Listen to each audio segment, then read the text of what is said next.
Made on Ridgeway Sports Podcast, episode number 4. Hunter Keister. And back K-Mac. with K-Mac. Curtis Mackey in the building. Got a good one for you. Going to talk a little bit about some Super Bowl reactions to Stafford getting his first one. Going to start there. And going to talk about some other things. Harbaugh's contract extension with Michigan. We're going to talk about how we feel about that one. And then some NBA playoff preview as we look into the current NBA seeding and how we think that's going to play out. And we'll finish off with our top 5. See who we think are going to go top 5. Kurt, what do you think starting in with... the NFL draft, FYI. Yeah, with the NFL draft. Yeah, you got it. There you go. So, Kurt, what do you think? Super Bowl? Definitely more of a defensive game, from what I could see. Neither quarterback played too well. Rams didn't run the ball too well. As we mentioned last week, the Cincinnati offensive line just hasn't been good all year. They allowed 70 sacks, including the postseason and regular season. So Burrow was actually the first quarterback to make the Super Bowl ever getting sacked 50 plus times. That's nuts. And they allowed 19 sacks in the postseason, so everyone could see on paper that matchup was going to be bad. And the Bengals offensive line actually held up well for the first half of play. And I keep telling everybody this. So Aaron Donald was pretty much not in the game, getting double teamed the first half. He makes the play in the third quarter where he shoves Joe Burrow out of bounds. And this is his first contact on anybody really meaningful the whole game. Mm-hmm. So he shoves Joe Burrow out of bounds. Legal hit, whatever. And after that play, the Rams defensive line was just getting after him. They couldn't be stopped anymore.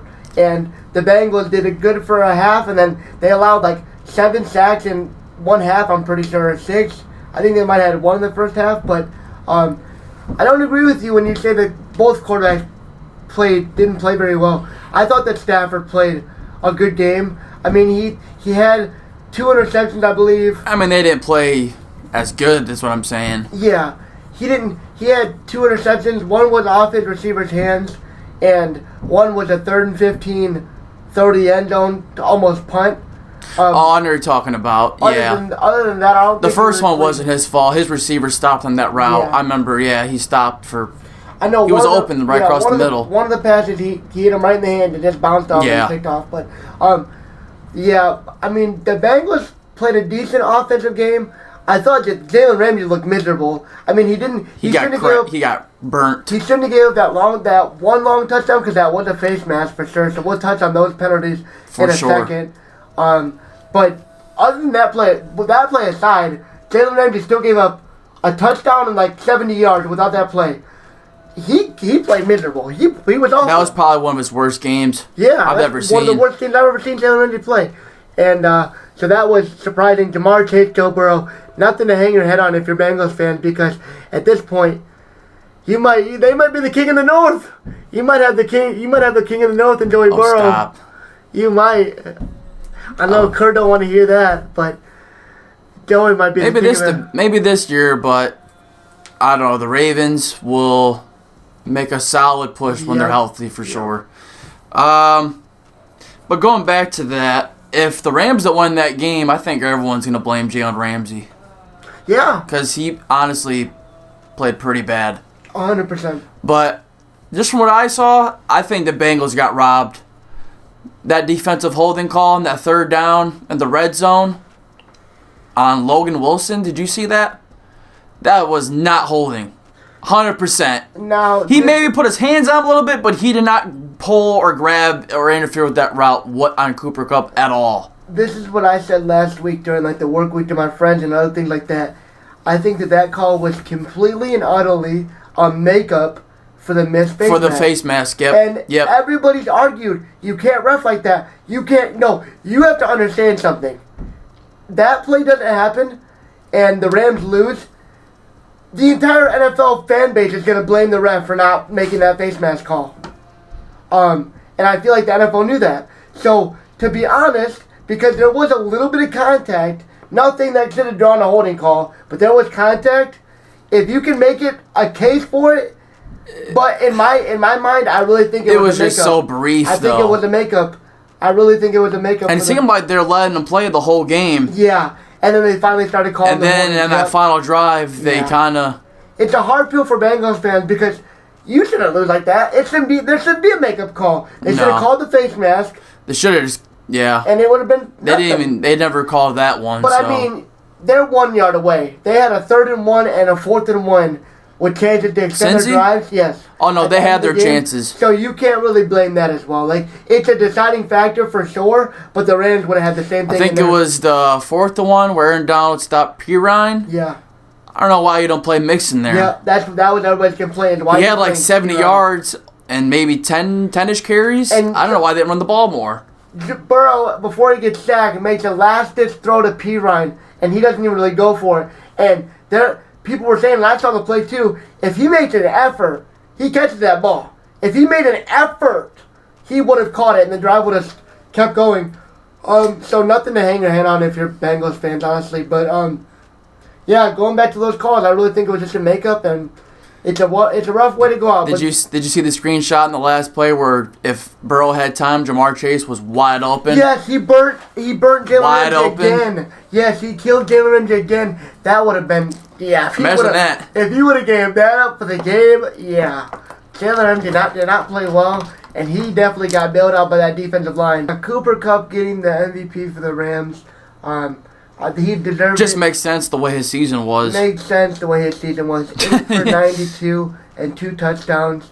Like I said, Stafford, I would like to see it for the storyline. Just the staying in Detroit for so long and then finally getting out of there and winning a Super Bowl in your first year. Just would have been nice, capped off by a MVP. But Cooper Kupp deserved it. The Rams deserved it. They had their best corner play his worst game of his life, and they still found a way to win. So credit to Stafford and the Rams for winning that game. And shout out to Joey Burrow and Jamar Chase and all them guys for beating the Chiefs and doing something nobody saw. So I'm sure they're going to be around for a while. As they look to build their future, and hopefully they use, for their sake, 7 picks on offensive linemen because they need that really bad. Carter, did you have anything else that you wanted to add? The only thing I could add to that is the Aaron Donald, greatest defensive player of all time, we need to slow down a little bit. We need to slow down with that. The greatest defensive player of all time. After that, he might be there by the end. By the end, I could see maybe by the end, but I don't know. I think we need to relax with that. I think you're an Aaron Donald hater because of T.J. Watt. I'm not a hater. I'm just saying Aaron Donald is 300 pounds with 10% body fat. That man is a freak of nature. Well, you know what? Our beast is a bigger freak of nature. I'll just go with that. No. But no. I'm not gonna be a home. We're gonna get off of that. Yeah, Aaron Donald's better. He knows. I wanted to talk to you about the Matthew Stafford Hall of Fame debate. Is Matthew Stafford a Hall of Fame quarterback? Was he before, and is he now with a Super Bowl ring? Ooh. You know, my rule of thumb is, if you have to think about it, then no. I feel like Stafford... If you have to think about if they are or not, then they're not. In my opinion. So... You could debate it, but... But if you're debating Stafford, would you say he's a Hall of Fame quarterback right now or not? No. Okay. I've seen 50-50 sides. I don't know, man. I think he's a You can make an argument for it. I think there's an argument, a very good one for it, a very good one against it. I think he needs to do a little bit more. Maybe another run. I mean, the biggest thing is just... The biggest argument for why he is for the first time really ever. I mean, he had a few decent teams in Detroit, but for like the first time, he actually had a good team. And look what he did. Yeah. That definitely helped an argument 100%. That's really what it is. You could argue he never really... He had a few decent teams in Detroit. They had Calvin Johnson, but no defense ever. Hardly ever. I mean, they had... For a couple years, they had decent defenses with Ndamukong Suh and Yep. Darius Slay, but I forget he was there. That was so long ago, man. that's when he was a beast, Jeez, yeah. stomping on people. Right. But the biggest problem was just Aaron Rodgers was in his division. Yeah. And Green Bay just always outclassed Detroit, Right. so they could never really win the division. That's why. And Detroit just sucks. They suck. It sucks. Yeah. I think for my answer, I think I'm gonna go with no as of right now. I think it's very, very close. The Hall of Very Good. Yeah. Is where he is. That's just my opinion. I wouldn't argue if he got in at all. I think there's cases for it, there's cases against it. As of right now, I'll go with no. But as we look to jump gears, we're going to talk about Jim Harbaugh's 4-year contract extension with the University of Michigan, extending him to be in Ann Arbor until 2026. Kurt, what are your instant thoughts when you hear about Harbaugh's contract extension? That was the best news of the day. I'm pretty happy about it. I mean, I just hope we don't have a pedestrian season this year, or we will look very dumb. Oh, yeah. We'll look like a bunch of clowns. Because, we spent the last, at least a couple of us, or a lot of us, have spent the last 2 years, 3 years, saying Harbaugh needs to be gone. Oh, yeah. And his staff sucks and all this, and Gaddis was awful. And then within a month just a good month of November, for the first time ever in my lifetime almost, with a good month of November, it went from, please Harbaugh, don't go to the NFL. The narrative's flipped. Yeah. Please don't go to the NFL. We want you here. You can actually win. You've shown us that. So it flipped on its head, and very fast if you're a Michigan fan. And so that, if that happened last year, I'm begging. I'm begging Minnesota to take him. I'm begging the Raiders to take him. I'm begging the Bears. I'm like, good, get him gone. Good, oh, God, during last season? Yeah. Oh, man, that was terrible. Yeah. 2020, man. Oh, that was embarrassing. That was embarrassing. Good Lord. As we jump off the bad and back onto the good of this past season, I looked up the contract extension. It was a 5-year, I was going to say $36.7 million, keeping Harbaugh in Ann Arbor for 2026 till 2026. His annual compensation starts at $7 million in 2022 and goes up steadily to $7.63 million in 2026. And it's more than a $3 million increase from his 2021 base salary, which I think he deserved because he proved that he can get us wins and he can win a Big Ten title, and he did that. And we made the playoffs. Finally. And we made the playoffs, and we played Goliath in Georgia and that stellar defense, and we were no match. But it's a bad matchup. I think that if we can have even a subpar defense with that offense that I predict we're going to have this season, I think Michigan could very well be in the same boat at the end of November with the Big Ten championship under the belt. I really think that could be a possible scenario for them if the offense plays as well as I think they will.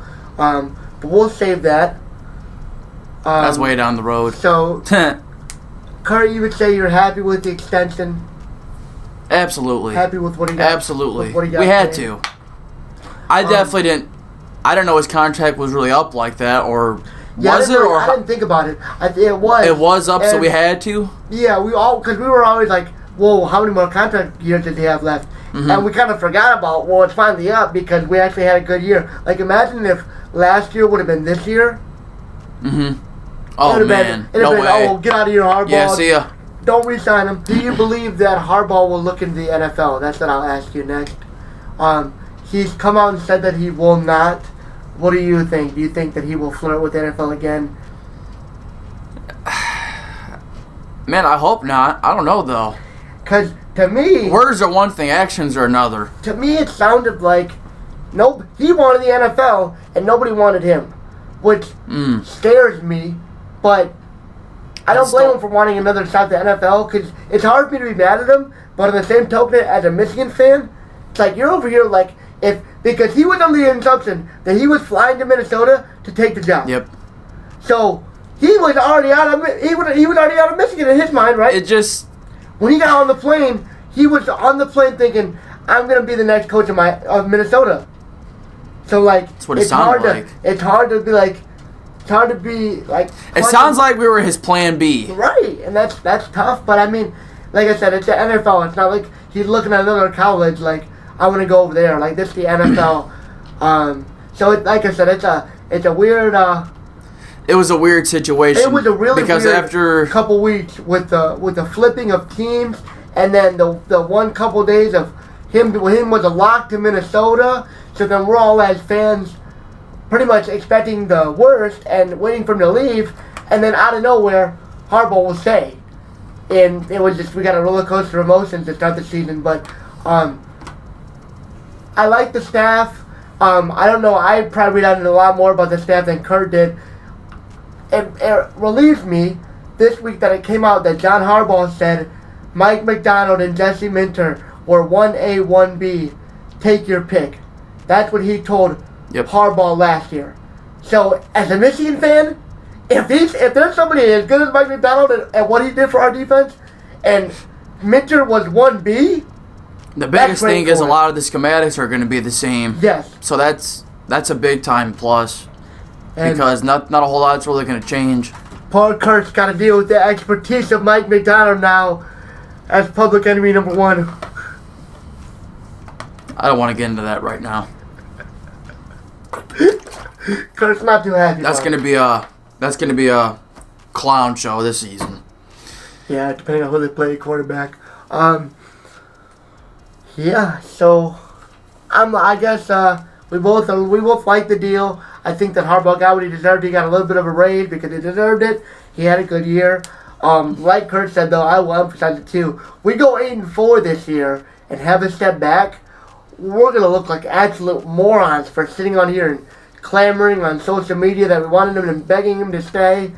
Yeah, this could be a really blow up in our face kind of moment for Michigan. But in my opinion, with how that offense is going to be, if our defense can at least stay average, I think our offense will really put us in a lot of chances to win games if JJ plays. And I think he will, and I pray he will. But spring game, Kurt, April 2nd, going to be open to the public. We're going to have to do something for that, for the podcast. But, yeah, April 2nd is the spring game. I'm already looking forward to that. February 19th, the day after my birthday, and I'm already looking into spring football. As we jump gears off of Michigan, let's now talk about the NBA playoffs.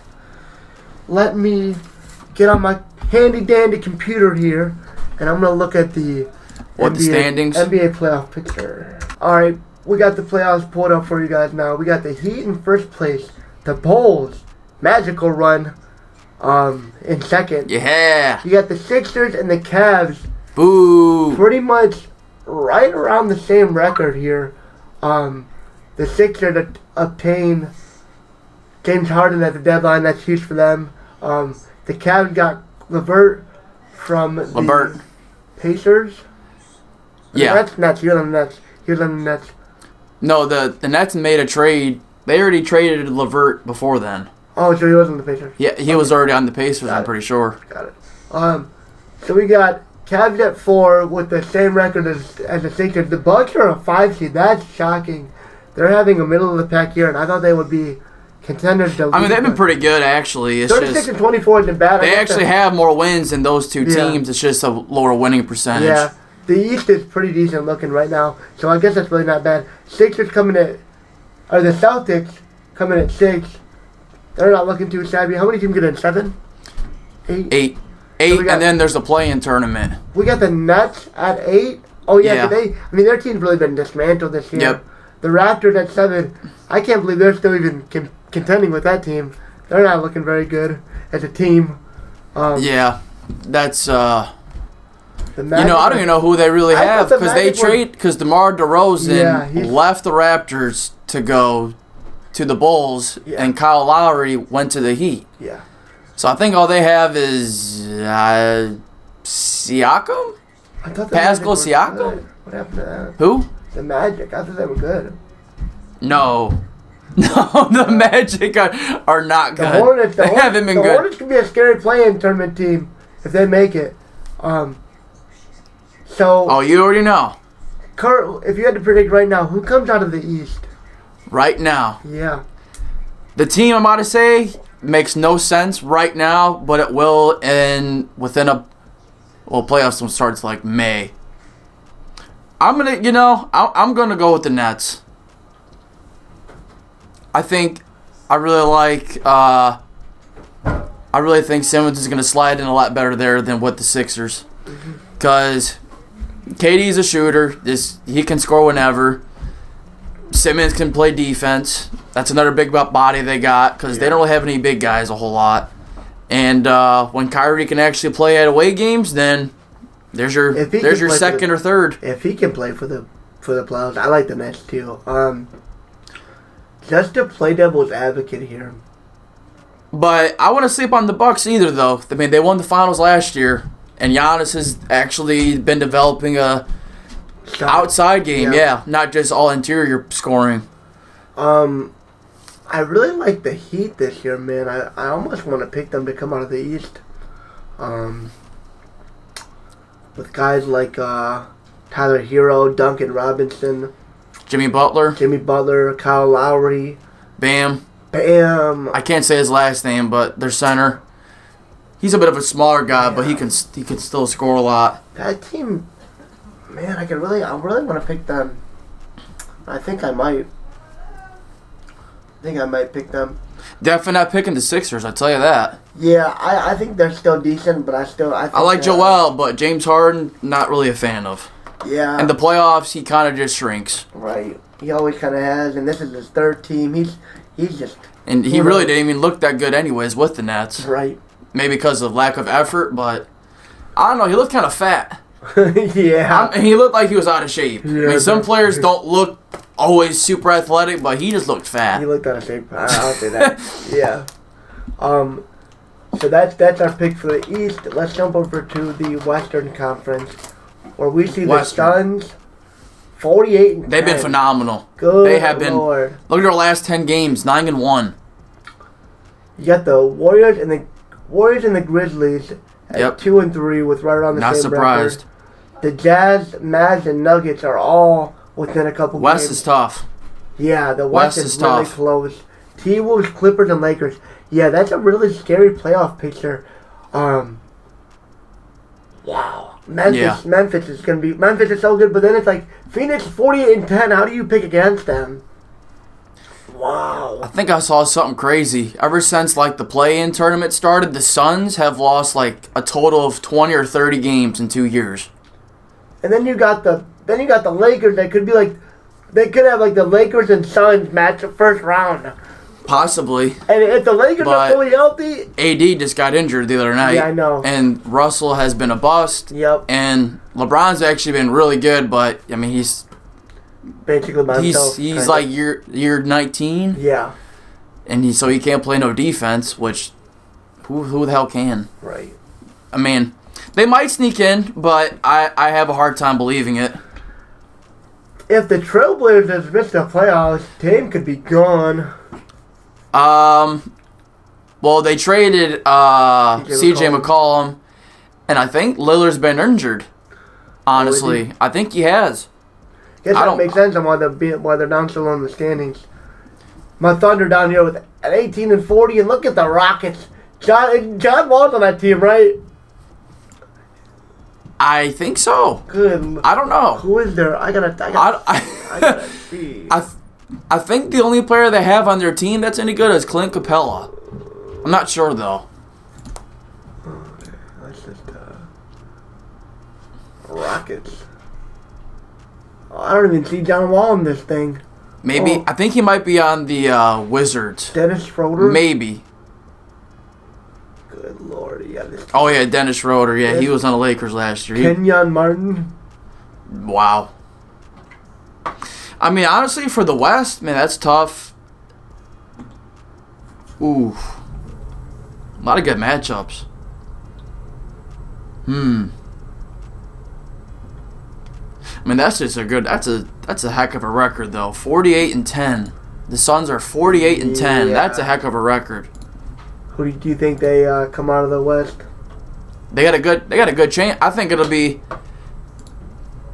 If I had to pick just right now, I mean, out of everyone, I know Steph hasn't been as good as he was earlier in the year, but I'm gonna say Suns and Warriors are gonna be in the Western Conference Finals. I got one of those two. Suns and Warriors. I know that's probably the easy pick, but yeah, I mean, Steph and Clay.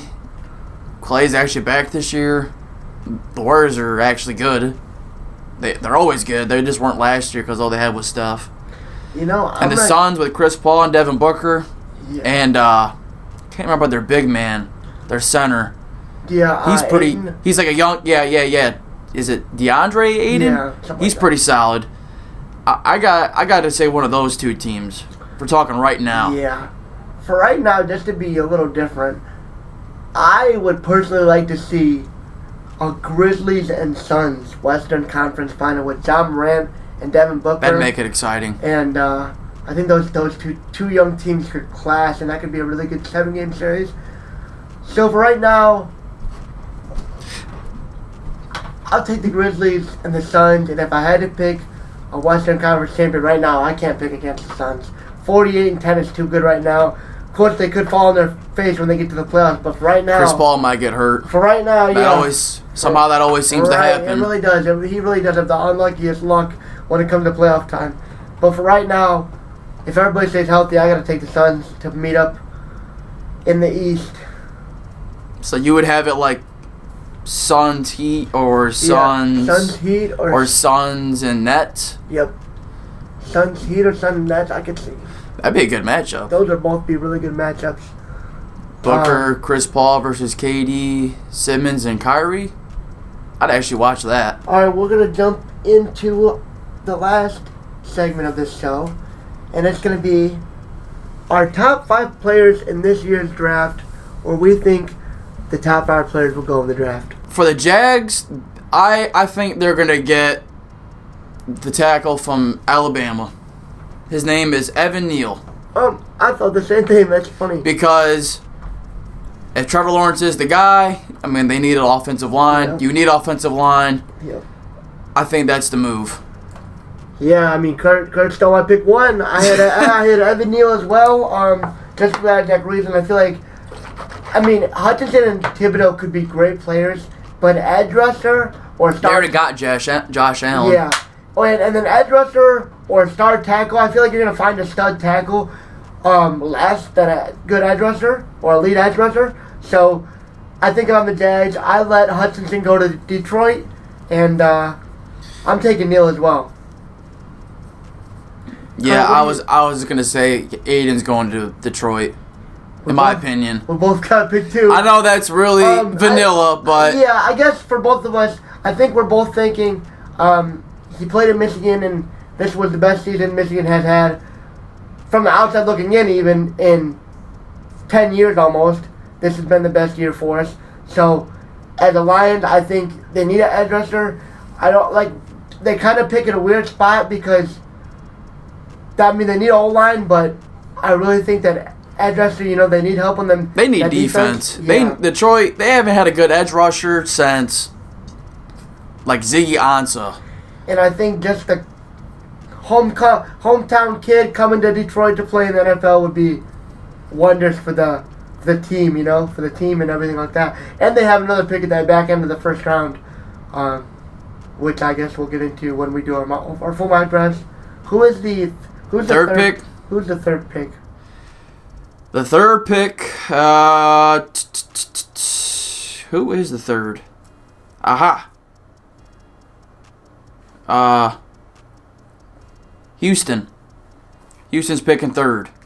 Ooh, where does Houston go?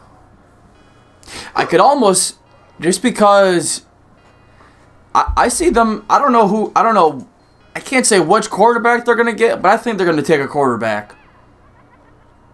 Because they don't got one. Watson's out of there. Unless you really think Davis Mills is something, which I don't know about that. I don't know what quarterback they're going to take, but quarterbacks always get overdrafted and overvalued, so I don't know. Who do we think will be the first quarterback taken? Because that's what I'm thinking. If Houston's going to pick someone, because I don't know who they would get. So Kurt's got I think Houston's going to take a quarterback. Going. Matt Corral. That's who it was. Matt Corral. Yep. I think he's going to be the best. I think he's going to be the first quarterback taken.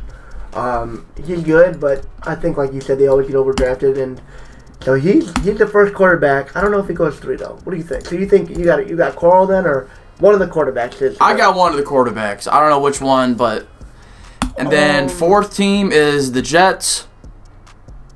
So third for me, I think I'm honestly gonna go Kayvon Thibodeau for the Texans. I think they need that replacement for J.J. Watt finally, just to try to get his legacy passed on. I think they get a star edge rusher to start helping that defense out. Lovie Smith, he's always been a defensive guy. Yeah, I can't tell you one person on their defensive line. Yeah, let alone their defense. Really, their whole defense needs work. I think that you got to start somewhere. Why not start on the edge? So I will give them Kayvon Thibodeau for their number 3 pick. Kerr, who do you have the Jets taking at 4? The safety out of Notre Dame. Kyle Hamilton. Yes. I've seen that a lot. I like that one too, honestly. Yes. I like Kyle Hamilton there. I cannot lie. Yeah, man. I mean, they're almost in the same fit. They really don't need a quarterback, so I don't think they take another risk there. I mean, they took Zach Wilson last year. You can't just give up after 1 year. Yeah, right. That would be... They'd pull in Arizona if they did that. Yeah. Yeah, I would say that's the move because their defense sucks too. Yeah. The Jets just suck. I've seen Kyle Hamilton mocked to the Jets a lot, and I think I like him there too. The Jets had nobody in the back end. They finally get a safety since Jamal Adams. Yeah, they've had nobody in their back end. I mean, on their defense period, there's really been nobody that even sticks out. But they need help in the back end, and I think they'll take it there with Kyle Hamilton, and he's one of the best coverage safeties in the NCAA out of Notre Dame. You're saying he's actually really good. Yeah, he's a really good a really good prospect in just general. Yeah, he's a really good athlete, honestly. Fifth team is the New York Giants. Oh, I'm not surprised. They're always in the top 5. I feel like every year they're always in the top 5. Right, the last couple for sure they have been. Man, I don't know. This is tough because I could see them. I could see them almost getting a quarterback, low key, or it's gonna be an offensive line, right? Because they could go. I don't know. The Giants, they always screw it up, right? They kind of. I almost feel like they take a quarterback just to kind of. Do they still believe in Daniel Jones? Are they gonna give him another year? I don't know. I mean, like, he really hasn't had Saquon. Saquon's really never been healthy. He's a lost cause. Yeah. He's donezoed. I'm sorry. You can't rely on him. You can't. And the thing, they took him with the 2nd pick in that draft. Yeah. And he's giving them, like... Maybe a full season's full of work. Like a whole season of actual playing. Yeah. Maybe. Crazy. And what? That draft was 2018, so in 4 years he's maybe played a whole season, roughly. It feels like that. So I'm gonna say the Giants get a lineman. I've seen this guy's name. It says he's from North Carolina State. Akeem Iquanu.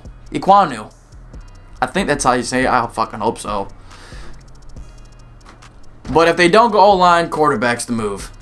Yep. I don't know what they're gonna do though.